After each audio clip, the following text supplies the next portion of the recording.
Você está assistindo ao canal Perspectiva da História, onde contamos o passado tentando recuperar as vozes que quase nunca aparecem nos livros. Hoje, nós não vamos olhar a chegada de Colombo pelos olhos dos espanhóis. Vamos olhar pelos olhos de quem já vivia ali. Para os povos taíno, aquela manhã começou como qualquer outra. Pescadores voltavam com as redes molhadas de sal. Crianças brincavam perto da água rasa. O cheiro do peixe fresco e da brisa quente fazia parte da rotina. E então, o horizonte mudou. As velas apareceram antes dos homens. 3 grandes embarcações avançando sem remar, com velas brancas que pareciam asas. Isso não fazia parte do mundo conhecido. Alguns pensaram em espíritos, outros pensaram em presságio, mas ninguém pensou que aquilo era só visita. O primeiro a ver de perto não era um guerreiro, nem um chefe. Era um rapaz, jovem demais para lutar e velho demais para ser tratado como criança.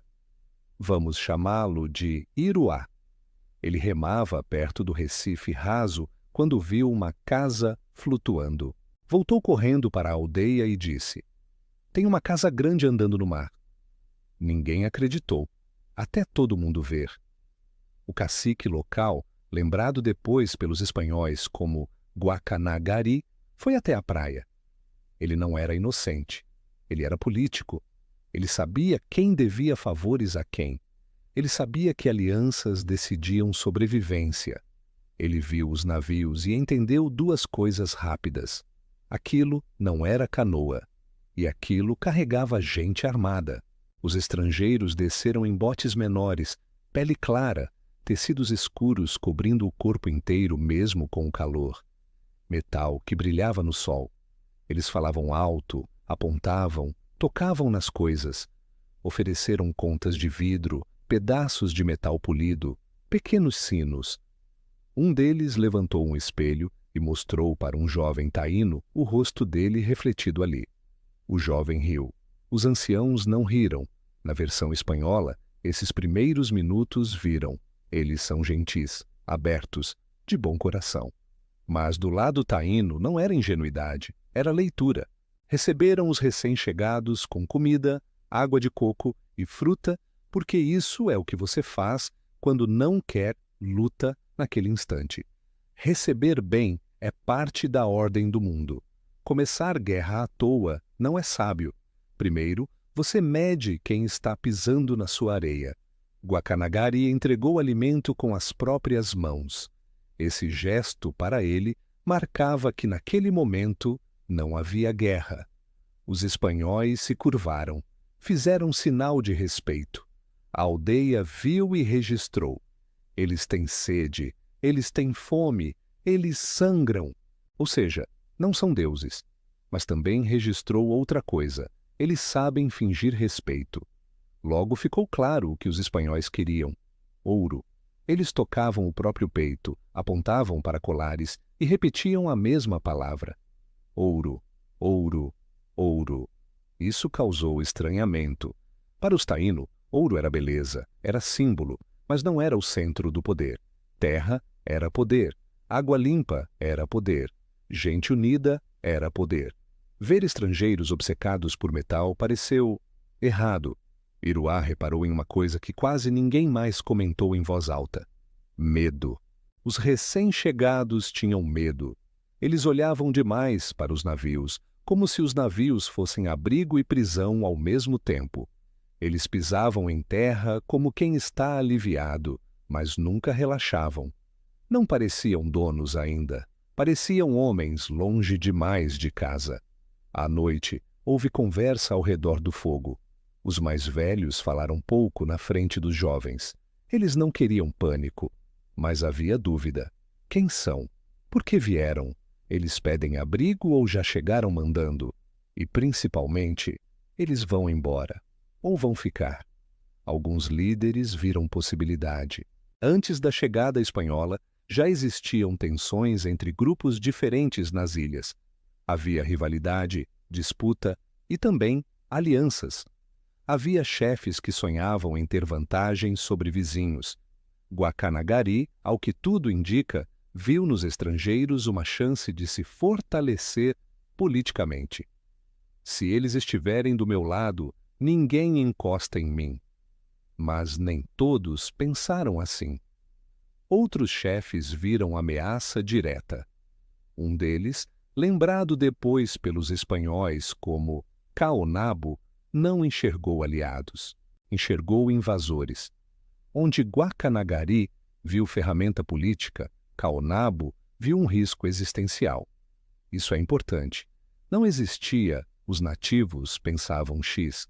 Havia desacordo interno. Eles não eram um bloco único. E Colombo percebeu isso. Os dias seguintes mostraram o que estava por baixo daquela aparência de amizade. Os espanhóis começaram a andar pela ilha como se estivessem inspecionando algo que já era deles. Entravam em áreas sagradas, tocavam em tudo. Tentavam dar ordens mesmo sem falar a língua direito. Procuravam por ouro o tempo todo, como se ouro fosse obrigação. Foi aí que veio o primeiro incômodo sério. Para o povo local, você pode visitar, você pode comer da nossa comida, você pode descansar à sombra. Mas você não manda. E alguns daqueles homens já se comportavam como senhores. Isso foi visto, sentido e comentado. Então veio o acidente que mudou tudo, o naufrágio da nau principal dos espanhóis. A embarcação grande bateu e se quebrou. A madeira cedeu. Para os taíno, isso teve um significado duplo. Primeiro, esses homens falham. Eles não são inalcançáveis. Segundo, agora eles não conseguem simplesmente ir embora quando quiserem. Com os restos da nau, os espanhóis começaram a construir uma fortificação em terra. Eles chamaram aquilo de Fuerte de la Navidad. Para quem vivia ali, aquilo foi entendido de outra forma. Esse lugar não é mais só abrigo temporário. Isso é instalação permanente. É nesse momento que a leitura muda. Até ali havia dúvida, visitantes ou ameaça. Depois que madeira de navio vira casa de estrangeiro em solo local, a dúvida acaba. Eles pretendem ficar. Guacanagari aceitou que alguns desses homens ficassem. 39.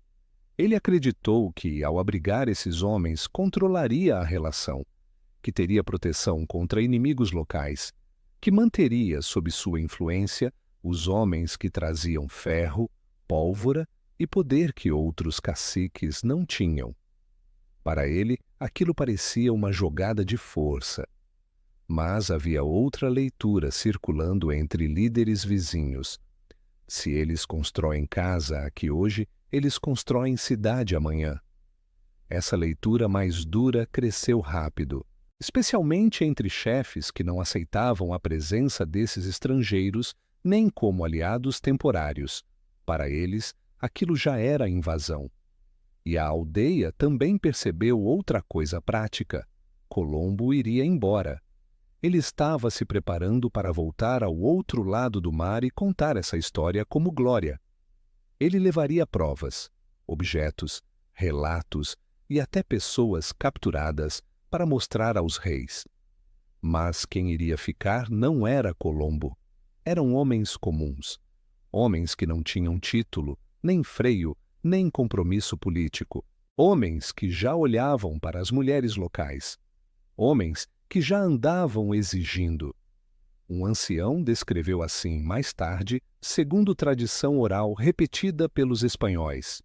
O perigo não é o chefe deles, o perigo é o homem comum deles. Para quem morava na ilha, esse foi o ponto de virada emocional.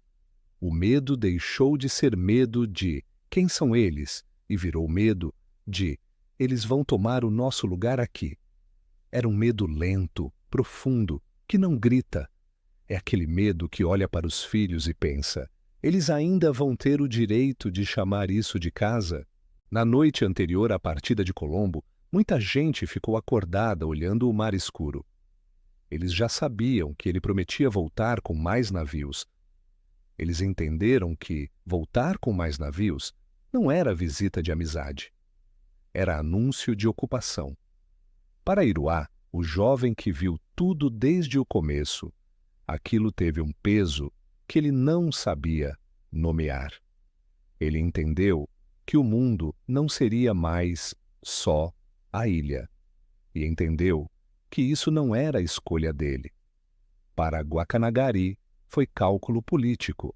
Ele acreditava que manter relação com os estrangeiros lhe daria vantagem interna. Ele achou que controlaria a situação. Para outros chefes, como Kaonabo, já era claro. Era preciso reagir antes que fosse tarde. Não era mais curiosidade, era defesa. É aqui que termina esta parte da história vista pelos olhos dos povos taíno. Não termina em guerra aberta ainda, termina em entendimento. Eles entenderam que o que chegou naquela praia não foi apenas um navio, foi um novo possível dono. E essa compreensão, não uma batalha, mas uma compreensão, é o verdadeiro começo do choque entre mundos. Você está assistindo ao canal Perspectiva da História. Aqui nós tentamos mostrar não só o que aconteceu, mas como foi sentido. Se você quer que essa série continue e alcance mais gente, inscreva-se, curta e compartilhe.